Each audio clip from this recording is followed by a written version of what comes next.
This is the VOA Special English Education Report. Common sense would tell us that physically active children may be more likely to become active and healthy adults.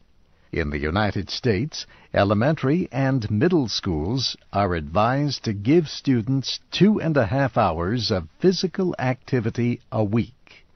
That is what the Centers for Disease Control and Prevention and the American Heart Association recommend.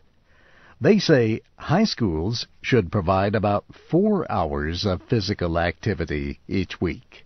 Yet many schools across the country have reduced their physical education programs.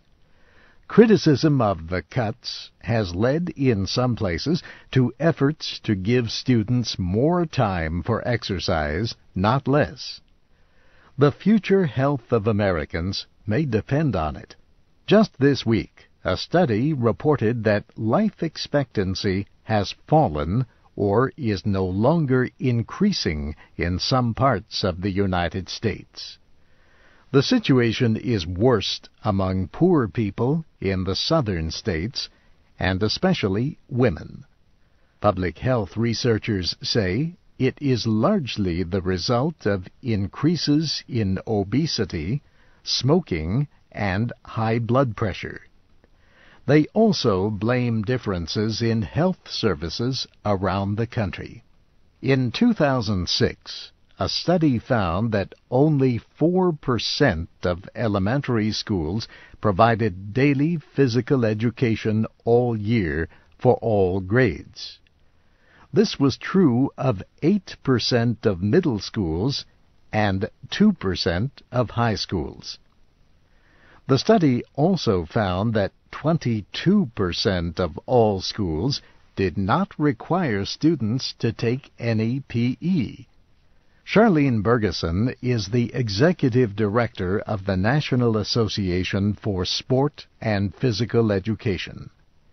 She says one problem for PE teachers is that schools are under pressure to put more time into academic subjects. Also, parents may agree that children need exercise in school, yet many parents today still have bad memories of being chosen last for teams because teachers favored the good athletes in class. But experts say PE classes have changed. They say the goal has moved away from competition and toward personal performance as a way to build a lifetime of activity. These days, teachers often lead activities like weight training and yoga.